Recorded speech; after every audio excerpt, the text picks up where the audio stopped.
Muy buenas noches, bienvenido de nuevo a su programa Acción Positiva. Y hoy pues vamos a continuar el programa que iniciamos el domingo anterior con mis invitados a quienes ustedes ya conocen, el señor embajador Miguel Ángel Ibarra y el señor embajador Fernando González Davison. Como ustedes se recordarán, en el programa anterior estuvimos hablando mucho relacionado con la injerencia que pueda tener un país sobre el otro, con la soberanía que un país tiene, variante, digamos, dentro de la nueva cara de la globalización, el hecho de la responsabilidad que un país tiene de tener un gobierno que responda a las necesidades de sus habitantes, de cómo Guatemala, desafortunadamente, muchos la consideramos un estado fallido, aunque no llene exactamente y absolutamente todos los parámetros, pero todos sabemos la pésima situación de salud por la que atraviesa el país, la educación, ni decirlo, la violencia desenfrenada, el hecho de que hay territorios en Guatemala donde la policía no entra o aún es expulsada por los mismos habitantes del país. Es decir, nosotros necesitamos que este país sea diferente, necesitamos desarrollar y fortalecer nuestra institucionalidad, tener un país verdaderamente fuerte en el cual cada ciudadano tenga también un valor moral propio, que sepa cuáles son sus responsabilidades, cuáles son sus deberes y contribuya él mismo a ser un verdadero ciudadano por medio del cual, con su función, con su participación activa, educada y valiente, pues logremos tener ese país que pueda flotar por sí solito, que no veamos que está pidiendo siempre apoyo para cualquier cosa, porque algo que para mí es lamentable es el hecho que en Guatemala, para hacer prácticamente cualquier cosa, tenemos que esperar que nos venga una dádiva o una donación de la comunidad internacional, lo cual verdaderamente es lamentable. Esto lo digo en parte porque también aquí en Guatemala a veces decimos aquel dicho de que el que paga la marimba pide las canciones. Entonces también resulta que muchas veces el apoyo internacional de algunos países pues quiere tener un mando o una voz directa sobre lo que nosotros debemos de hacer como un país libre y soberano. Pero bueno, no soy yo el que tengo que hablar, sino que son mis invitados y les damos de nuevo la bienvenida, señores embajadores. Nos habíamos quedado en discutir diferentes aspectos de la soberanía y estábamos hablando, embajador González, sobre el hecho de que pareciera que no tenemos una política o una política pública relacionada con las relaciones exteriores nacional y con visión de largo plazo. Pues es una verdad. Y por ejemplo, aquí nosotros tenemos que recordar quiénes crearon la CEGEPLAN. ¿Quién creó el CACIF? Pues lo creó la asesoría de Estados Unidos en el año 55, luego de la intervención ahí, que fue clara, de la CIA y del gobierno de Estados Unidos, de derribar a Jacobo Arbenz. Entonces, el empresariado guatemalteco estaba totalmente dividido y ahí la injerencia fue en el sentido, señores, si quieren cooperación, tiene que formarse el CACIF, el gobierno tiene que crearse CEGEPLAN, y así fue como nos organizaron.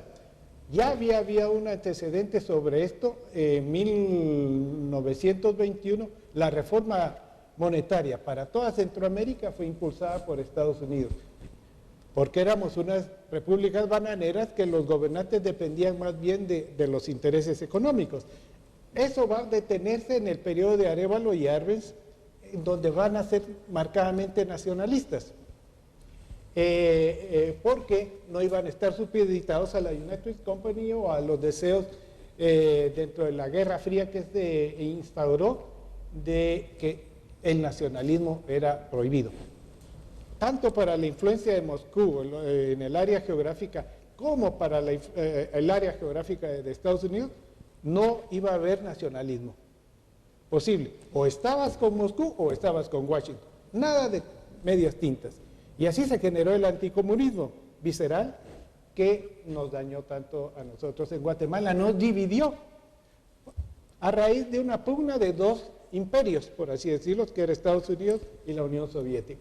Y salimos dañados y hasta la fecha. Por eso creo yo que tenemos que ver que el final de la Guerra Fría fue algo muy positivo para Guatemala. Arrancamos muy bien los 90 con un buen plan de desarrollo que se creó dentro de la administración de Serrano y que luego ha sido llevado y cambiado dentro de un mecanismo para controlar la cooperación internacional que quieren dar esto y lo otro. Pero desordenadamente. Desordenadamente. Por eso hay que tener un plan muy completo y decir, y eso fue mi tarea en CG Plan en los 90, definir la cooperación internacional conforme a los intereses nacionales. Pero para eso se necesita un plan en donde ahí se cataloga todo el sistema nacional de preinversión que todavía existe, pero no se usa, para priorizar los proyectos que van a necesitar componente de dinero nacional con el componente de ayuda financiera internacional, hasta el desarrollo completo del proyecto de interés nacional, pero con la prioridad que se da en el plan. Gracias, embajador. Por ejemplo, cada gobierno que entra se supone que tiene una ideología diferente, ¿no? Porque pues nunca hemos repetido un gobierno en Guatemala, sino que siempre entra un nuevo gobierno. Sin embargo, verdaderamente no existe una dirección de nuestra política internacional. Se supone, por ejemplo, que este gobierno es socialdemócrata, se supone que el otro gobierno era más de derecha, pero para fin práctico seguimos haciendo exactamente lo mismo, embajador. ¿Cómo ve usted la debilidad en ese punto? Bueno, mira, o la fortaleza. Doctor, yo creo que la gran debilidad de Guatemala, no solo en el tema de política exterior, yo creo que en muchos temas principales, lo que adolece Guatemala es de un acuerdo nacional.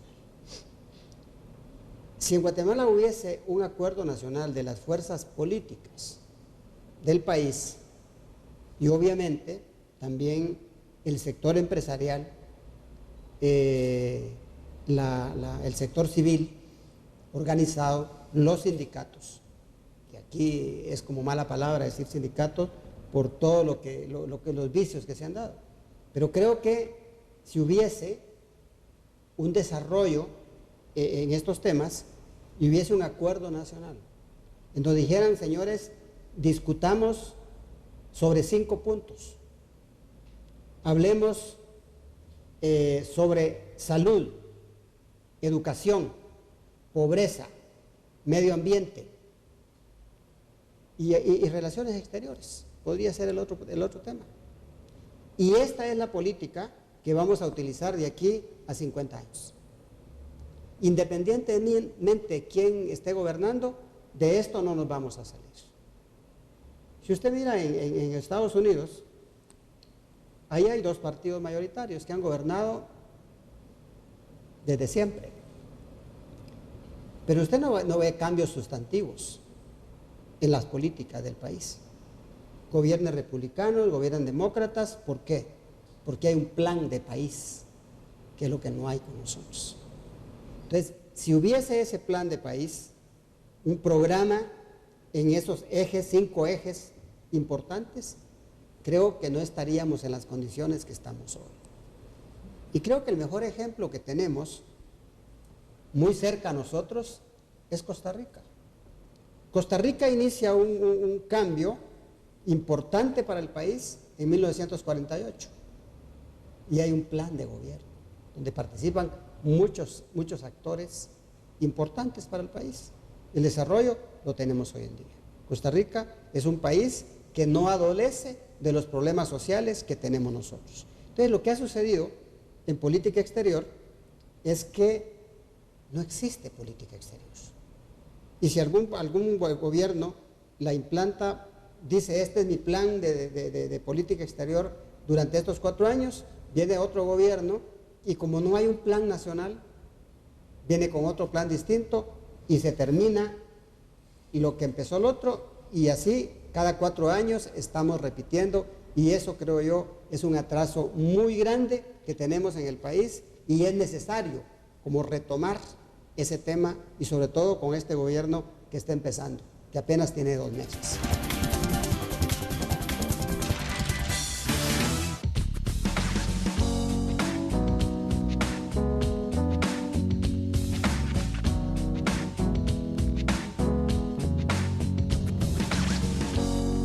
Santa Lucía, en tu mesa todo el día.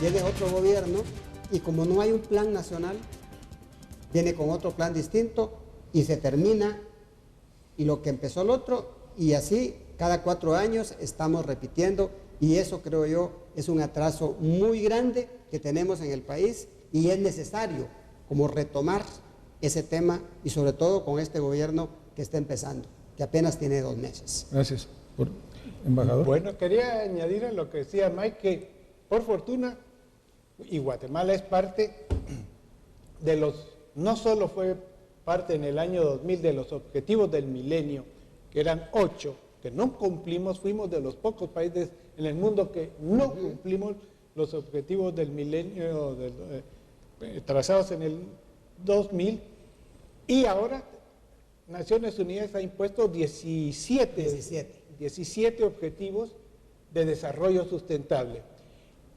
Para no ir tan lejos, esos podrían ser los grandes lineamientos que Guatemala debería ceñirse con las fuerzas vivas, los tanques de pensamiento que tiene el sector privado y la sociedad civil, las universidades, el gobierno deberían enfocar cómo se van a cumplir esos objetivos de desarrollo sustentable. No hay dónde perderse. Ese fue el objetivo de los grandes expertos que contrató en Naciones Unidas para países como los nuestros, que les tienen dificultades en programar su visión a futuro.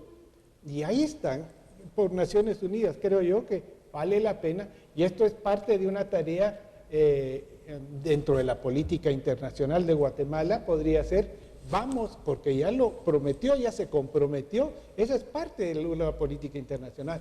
¿Qué es lo que iría falta aquí? Pues buscar los fondos internos y externos que nos provee la cooperación internacional y los organismos financieros internacionales. Y tener obviamente la gestión adecuada para que esos fondos no se pierdan en el saco inagotable de la corrupción. Porque desafortunadamente cuando sumamos los miles o tal vez cientos de millones que hemos tenido de ayuda en Guatemala, pues ya ustedes han visto ahí que dice, mire, hay 183 obras que no pusieron ni siquiera la primera piedra, pero pagaron en totalidad el proyecto. Y todos estos saben ustedes que son fondos que vienen muchas veces financiados de afuera. Así es. Ahora, algo interesante, embajador Ibarra, usted mencionaba, por ejemplo, la necesidad de un gran pacto que tenemos acá en Guatemala. Obviamente tenemos el famoso pacto de la Moncloa en España, que se pone como un punto de partida para un desarrollo democrático, para una integración a la Europa avanzada. También tenemos el ejemplo de la concertación como programa de gobierno que se da en Chile. Obviamente, una de las grandes necesidades entonces es buscar ese consenso que nos lleve a tener una verdadera mesa abierta en la cual todos los sectores se sienten, que no cada uno trate de jalar para su lado, sino que juntemos los esfuerzos. Totalmente, doctor. Mire, yo creo que usted ha tocado un tema muy importante. Realmente el pacto de la Moncloa, ahí se comprometen todos los sectores, las fuerzas vivas del país. Claro, ahí lo que hubo fue voluntad política de todos para hacerlo, porque por medio estaba el país. España venía de una dictadura de muchos años e inicia un proceso de democracia y dicen todos, yo creo que aquí tenemos que hacer algo, todos, para poder sacar adelante al país. Si no, no lo hacemos. Y ahí se sentaron los del Partido Comunista, los socialistas, los liberales, los empresarios, se sentaron todos, no se quedó nadie afuera, pero hubo algo muy importante, hubo la voluntad política de hacerlo. ¿Cuál sería el detonante que hizo que eso fuera posible? Porque obviamente en España sabíamos que había muchos enfrentamientos, salían de la época del franquismo y había pues muchos grupos. ¿Qué sería lo que hizo factible? ¿Cuál fue el crisol que fundió este esfuerzo y lo unificó? Bueno, yo creo que parte de eso, en principio creo yo, fue un momento de un liderazgo en el país con una visión de largo plazo, en principio. Pues ahí había gente joven, había gente adulta, y había, es decir, el sentir de todos sacar adelante al país. Pero además, ya le dejo la palabra al embajador González para que profundice en el tema, pero además, creo yo, tenían muy claro que enfrente de ellos estaban los países desarrollados como Inglaterra, como Francia, Alemania, y dijeron, bueno, seguimos hundidos o nos vamos. Hay un dicho que dice, prefiero morirme en el intento que seguir como estoy. Bueno, pues aquí España, y esto viene para la importancia de la cooperación internacional y de la integración, porque el gran anzuelo, si no se unían esas fuerzas vivas, era que no iban a entrar a la Comunidad Europea, como se llamaba en aquel entonces, y la Comunidad Europea que les ofrecía créditos, facilidades para esto y para lo otro, y que a la larga hicieron el arranque de una España casi medieval a una España moderna, con los problemas de todos los países desarrollados modernos, como lo vemos ahora, pero de ninguna manera ya es una España retrasada. Por el contrario, nos da colaboración, colabora mucho con Guatemala, pero la esencia del tema es que como estamos en el área internacional, Guatemala tiene que ser acopio de esa unidad de fuerzas, de ese pacto nacional, porque si vamos a querer seguir y llegar a cumplir los objetivos de desarrollo sustentable de Naciones Unidas, tenemos que hacer cohesión de fuerzas. Por ejemplo, ayer leía yo que los grandes millonarios de Nueva York piden que se les pague más impuestos, pagar más impuestos porque la infraestructura de su estado, que tanto les ha dado y todo, quieren colaborar para arreglar las carreteras, los puentes y todo. Aquí tenemos carencia de que se nos van a caer los puentes, que estamos mal y todo, y tenemos que, las personas que tienen más, pues tienen que dar más. Además de un gobierno que compromete a seguir con responsabilidad el cumplimiento de estos objetivos de desarrollo que van a mejorar nuestra salud, nuestra educación, siguiendo esos temas, y CEGEPLAN tiene que jugar su rol. Y también los tanques de pensamiento del sector privado, de las universidades también.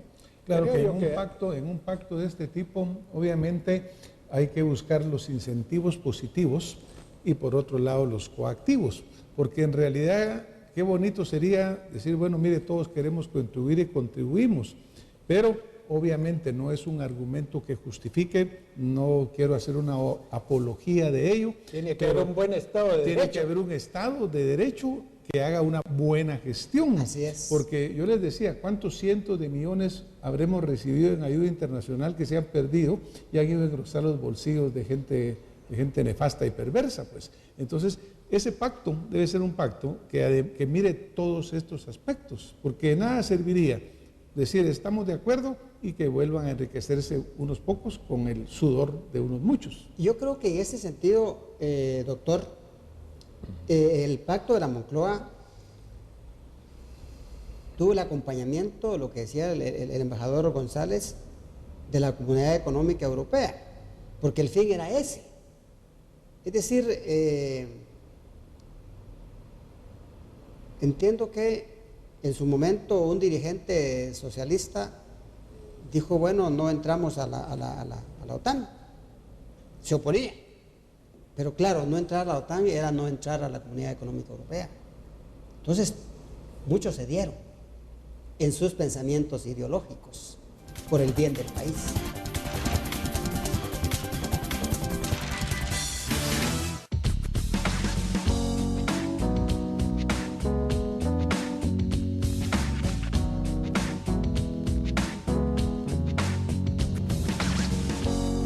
Santa Lucía, en tu mesa todo el día.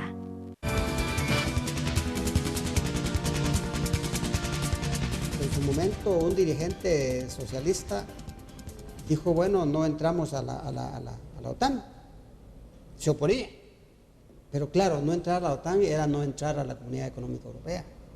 Entonces, muchos cedieron en sus pensamientos ideológicos por el bien del país. Otros quizá dijeron, bueno, los empresarios, ¿qué hacemos? Aquí vamos a tener los vinos franceses, vamos a tener la leche de Holanda, los quesos de Holanda, vamos a tener, ¿qué va a pasar con nosotros? Simplemente dijeron, bueno, el país lo merece, vale la pena, y lo que hizo el Estado, sí, fue apoyarles para que se desarrollaran, porque iban a competir con un mundo muy fuerte para salir adelante.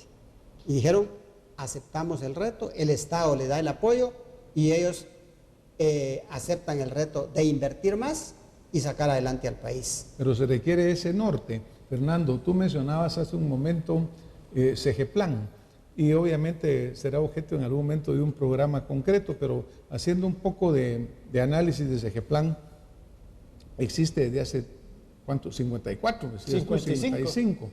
Ahora, en esos muchos años que hay, obviamente ha habido el aporte de muchos profesionales, de mucha gente que ha estado participando. ¿Hay algo que se pueda extraer ahí como un lineamiento concreto que solo será cosa de juntarlo, buscarlo, ponerlo en orden y decir, este es el plan que hemos elaborado? Porque los problemas siguen iguales o peores, ¿no? Más desnutrición, más hambre, más falta de oportunidad. Lo que ha sucedido es que está el plan, pero ese plan no te va a permitir corrupción, porque tiene los proyectos que están ahí tienen una direccionalidad muy importante. Y muy difícil donde hay corrupción. CEGEPLAN funcionó muy bien. Existen los planes. Existe. Es cosa de encontrarlos, desempolvarlos. Y ahora le llaman CATUM, pero en realidad viene de los 90 la base de ese plan y sobre todo del Sistema Nacional de Preinversión, que sigue vigente. Entonces es como darle una priorización a los proyectos y programas que van en el sentido normal de mejorar la vida de los guatemaltecos. Pero a lo que voy es que ya hubo un momento en que el CEGEPLAN funcionó y muy bien. Y ese es el caso del periodo del general Laugeruth.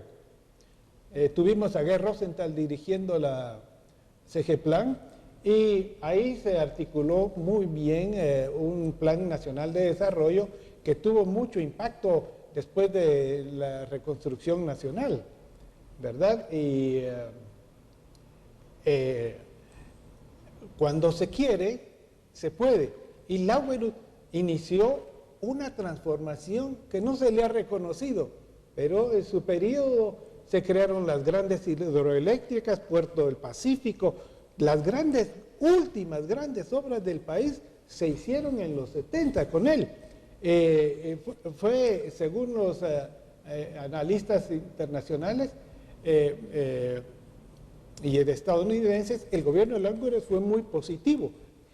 Recordemos que el crecimiento de Guatemala en los años 70 fue muy elevado y la cooperación muy sustantiva y en general en un 90% bien encaminada por toda la reconstrucción. Y ahí actuaron muy bien los alcaldes, toda una panoplia pues obviamente tenemos un ejemplo de que ha sucedido cosas que se pueden repetir.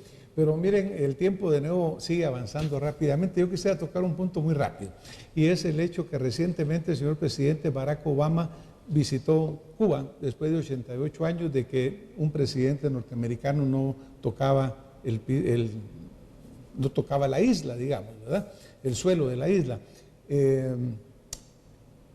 Obviamente el presidente Calvin Coolidge, fue el último que había estado ahí. ¿Y qué piensan ustedes rápidamente de esto que sucedió ahí? Bueno, creo que es una cuestión histórica, valiente de parte del presidente Obama. Primero, en iniciar las relaciones diplomáticas con Cuba, después de muchos años. Segundo, donde él ha dicho muchas veces, bueno, si algo no ha funcionado pues, durante 50 años, ¿para qué vamos a seguir con ello? Y fue donde él se lanza a tener las relaciones diplomáticas con Cuba y luego pide al mismo Congreso que levante el bloqueo económico que tiene Cuba. Naciones Unidas, por unanimidad casi, ha pedido de que eso se levante, pues una violación a los derechos humanos de los habitantes de la isla. Por lo tanto, creo que es importante que se haga. En este momento, la pelota para ese tema está en el Congreso de la República de Estados Unidos, de Estados Unidos.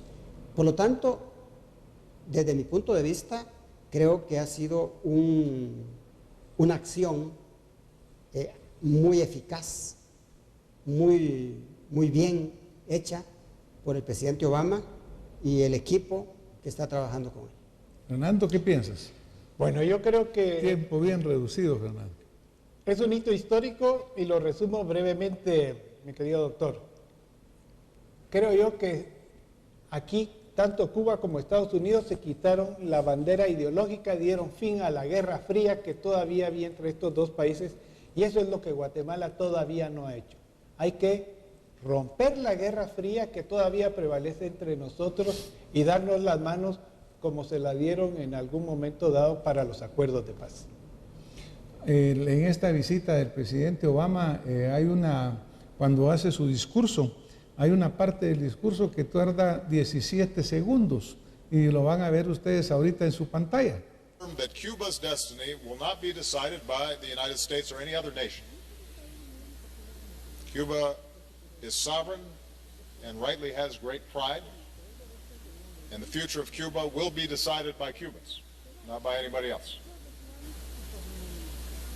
Básicamente, lo que dice en este momento el presidente Obama es los asuntos que suceden en Cuba, los asuntos internos de Cuba deben de ser resueltos por los cubanos. Es decir, muestra un gran respeto a la soberanía del pueblo cubano para definir sus asuntos internos, que nos trae un poquito de regreso a cómo empezamos el primer programa. Claro, pero en materia de derechos humanos, Estados Unidos seguirá actuando como hasta la fecha, siempre tratando de presionar, y también lo dijo indirectamente, para que los presos políticos, por ejemplo, y todos los demás casos que hay ahí relativos a este tema, Estados Unidos va a mantener su injerencia, y es una injerencia positiva. La hace México también en algunos momentos, también la ha hecho Macri, por ejemplo, con el respecto de Venezuela. O sea, el tema de derechos humanos seguirá vigente y esos nunca van a terminar. Embajador. Bueno, yo creo que es positivo porque cada país debe resolver los problemas de acuerdo a sus necesidades, y en ese sentido creo yo que lo que Guatemala tiene que hacer es luchar y aprovechar el apoyo internacional para fortalecer las instituciones y que en un día determinado podamos tener la capacidad como Estado de no expulsar a más guatemaltecos, sino por el contrario, darles oportunidad para que acá se desarrollen y tengamos una Guatemala muy próspera en donde el desarrollo de los guatemaltecos sea integral. Muchas gracias, embajador.